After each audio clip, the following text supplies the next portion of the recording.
And you were pulled right down. Now, since this seems to be some sort of spot of significance, got a bit of sweetgrass here.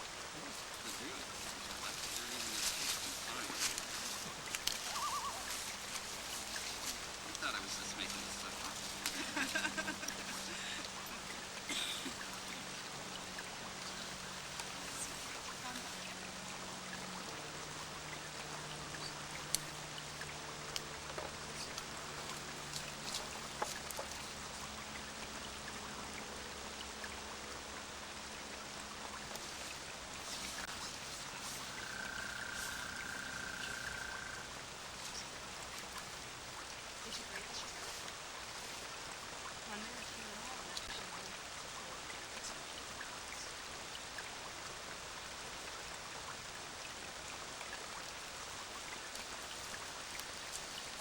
It's not just a purely self-interested path either, because there's very much a focus, especially as you progress in druidry, around service. And service is really defined as understanding your own particular gifts and strengths and applying those into the world. So it is about moving the world forward, and some of that service could be to the natural world in terms of getting involved in environmental movements and things like that.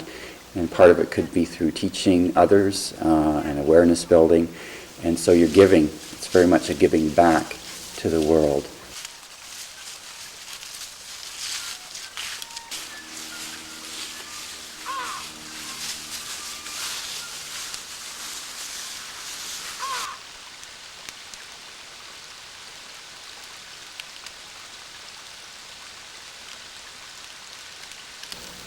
No one knows except my family.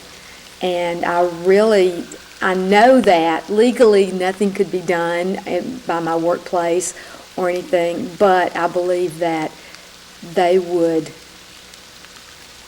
make my life and my work situation uncomfortable to the point that they would try to ease me out if my paganism were known. So no one knows but my family.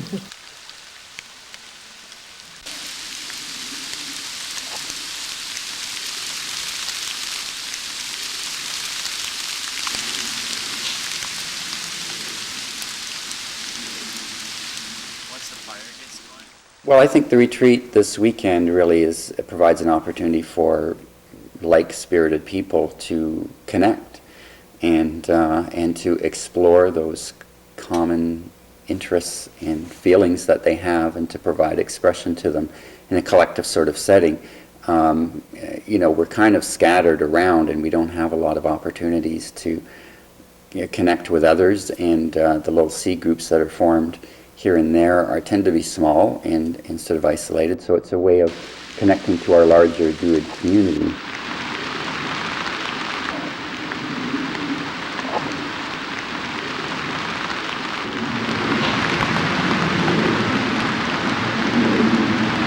Once the fire gets going, then I'll have all the rocks covered at all times, just to preserve the heat, but also there's a risk that because of the heat they might explode. So it's kind of dangerous. Yeah. Or you just keep wood over top of them all the time. Just getting a little worried, man.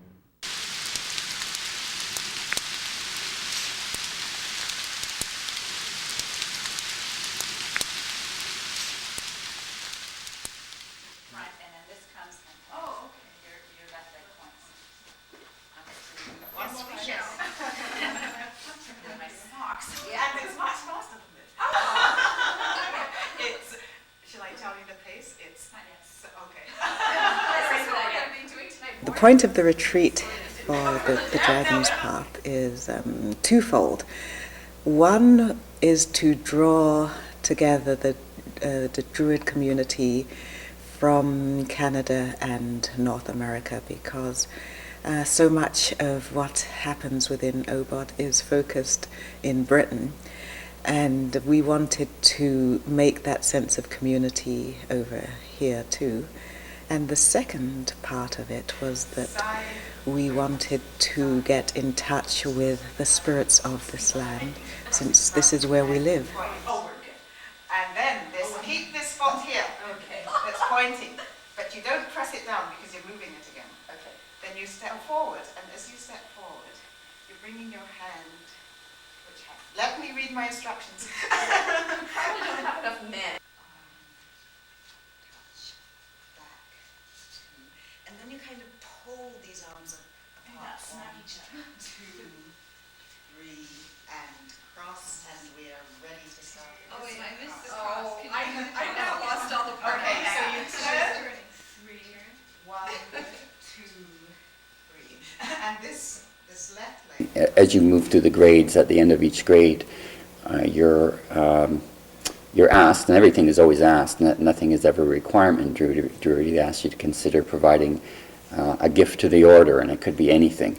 It's really just doing something that adds to the druid movement or just druidry in general, and it could be something public or just something that you do totally privately and you're just giving it to the spirits. So putting this retreat together really was part of my gift to the order.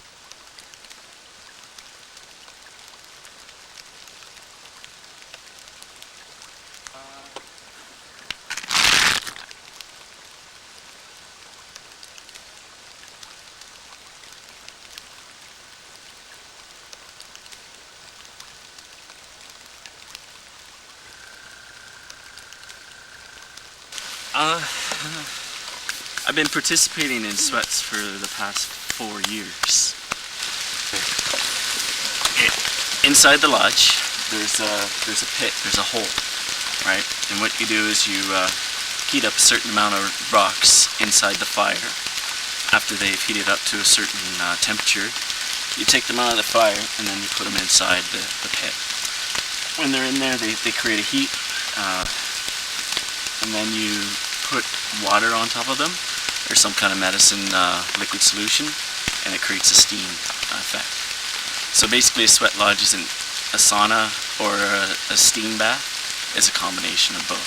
This particular structure, it's not mine, so I'm assuming that the person who built this was inspired by Native Americans, right?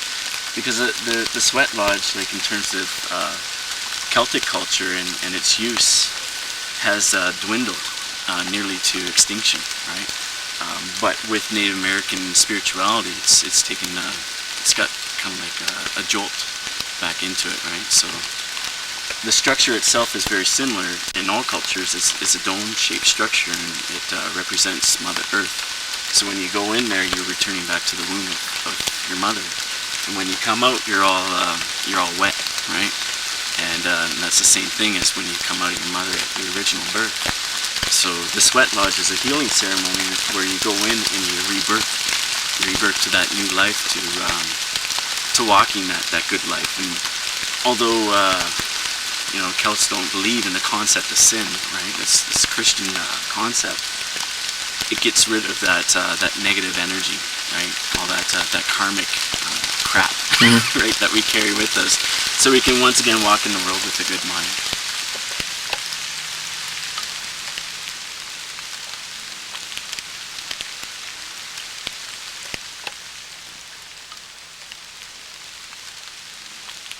One of the things I've found in druidry, and I mean among other groups of people that are exploring their spirituality, is that they are much more aware of the world situation, of problems with ecology and the environment, of politics, of the state of the world, and the fact that we are one world, that this is now a global community and not little independent, isolated groups that are cut off from one another the way we may have been many, many years ago. But today we are one world, and we have to live that way. We cannot keep isolating ourselves.